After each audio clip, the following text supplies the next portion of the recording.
is outnumbered. I'm Emily Campagno here with my co-host Kaylee McEnany, and also joining us today, Julie Banderas, Fox News contributor, board-certified radiologist, and author of That's What Family's For, Dr. Nicole Saphier. And joining us on the couch for the first time, retired NYPD Inspector Paul Morrow. We're so grateful to have you with us today, Paul. Great to be here. Second show of the week with you I get, so I get a bonus today. All right, guys, let's get to it. We begin with this. New details are emerging about the Biden campaign's last-minute effort to cover up the New York Post Hunter Biden laptop story before the 2020 election, and the origins of the infamous intelligence letter which falsely suggested that the laptop was Russian disinformation.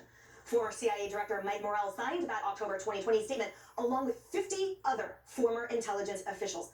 Now, in new sworn testimony, Morell told the House Judiciary Committee that Secretary of State Antony Blinken played a key role that led to the now debunked letter. Blinken was working as a senior Biden campaign advisor at the time. Now, House Republicans are asking Blinken to testify in their investigation of the cover-up, and many argue that the now debunked statement helped save President Biden in the final days of the 2020 election. Just watch as he uses it to defend his son during that year's final debate.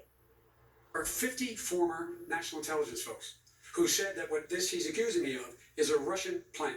They have said that this has all the five former heads of the CIA, both parties, say what he's saying is a bunch of garbage.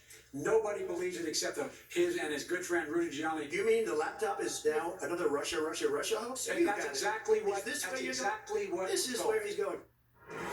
Kaylee, the implications of this, and the more we know, are absolutely astronomical, and it just begs the question, if this is what we know thus far, how much do we not know, and how much more are the American people going to have to swallow of this actual lies on behalf of our intelligence and defense community at the behest of Biden? You're exactly right.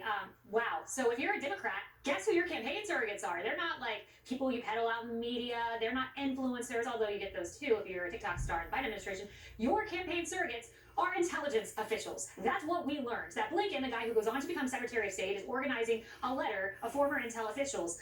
So if you have a D behind your name, Democrat, you get this high-profile, highly connected group of people in Washington, former officials, current officials, who will band together, write a letter on your behalf. You got guys like Brennan, Panetta, Clapper.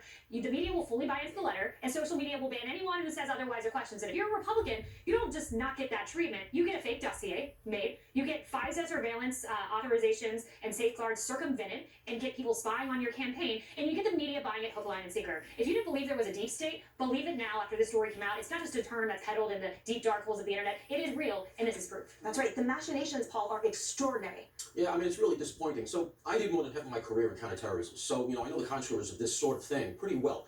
And I can tell you that if you look at it, there's only certain things that could have happened here. There's really only two, right? Think about what happened. The laptop comes into the shop. Ultimately, it's abandoned. The shop owner says, okay, I have to surface this thing after he looks at it, okay? And then we get this letter. 51 of our best and brightest, supposedly, inside the Beltway, decide Russian operation. That this would have been a Russian operation.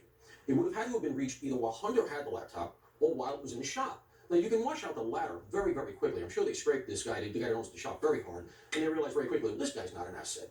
Now, if Hunter was the one who had it while it was reached, and that would be the implication here, right? How easy is that to just wash out? What you have to do is go to somebody on the other end of one of those emails and say, did you send this? Which is ultimately what happens with Paul Belinsky. So remember something, the FBI had it for a year, all right? And we never got to the bottom, we still haven't gotten to the bottom of what they have found. 51 people signed on to this, knowing what I just said, meaning they likely knew it was fake, or they were so blinded by bias, they decided, you know what, I'm signing on to this thing anyway. Now, full disclosure, professionally, I've met a few of them. And I gotta tell you, it's very, very disappointing. And think about how it must be for the intelligence officers in the field, working in some of the worst places in the world, to keep all of us safe. To say to yourself, back home, this is how it's running.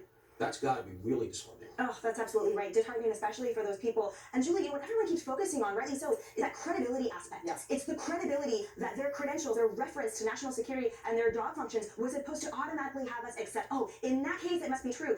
And that's what the chairman of the House Judiciary and Intelligence Committee said. They said exactly that. Sure, they have a right to free speech, but their reference to their national security credentials lent weight to the story. It suggested access to specialized information that the public didn't have. It is why it spread like wildfire. It is why it was amplified. It's why we were supposed to trust it. Yep. But now we learn it was all smoke. You were just talking about people being blinded. You know who was blinded? Voters. Because voters voted for Biden, not knowing this information. Our current Secretary of State, Antony Blinken, is responsible for possibly burying something that could be considered election tampering. Because there are a large swath of Democrats in this country that have said in polls, a large percentage percentage of Democrats that they would have voted differently had they known this. Not only that, but what does that say about the president? Because he lied with a straight face. And if he's that good of a liar on a campaign debate, could you imagine what other lies he's told once he's in the White House? He fooled Democrats into voting for him, and he continues to fool the American public. And that is something that needs to be looked into. And I don't understand how a Secretary of State is sitting in his office right now without calls for him to resign. Election tampering, that's a big deal. And it's something that obviously, if the Trump administration was in this White House, if we were talking about Donald Trump Jr., could you imagine the headlines on all the different cable networks? It would be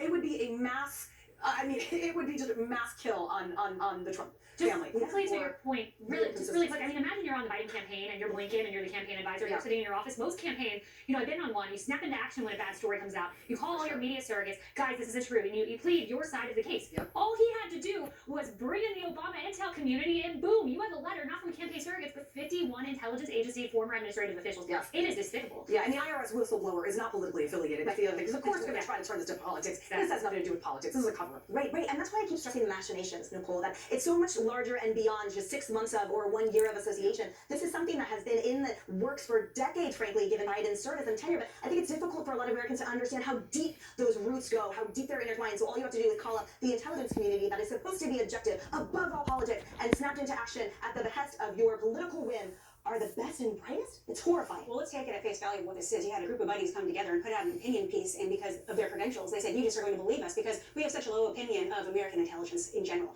They really have such a low opinion of us that we will believe anything they say. We saw it with the COVID origins, the same thing. You had Dr. Fauci, Dr. Christian Anderson put together that piece in Art and Nature Journal saying, you have to believe us. It didn't come from the lab just because. And if they put a microcosm of energy into investigating Biden and Hunter Biden the way that they do Trump, then maybe we would actually have some truth and transparency. But at this point, as it stands, they believe that they can tell you anything and Americans will believe them, and we can see by how elections have turned out that that's true.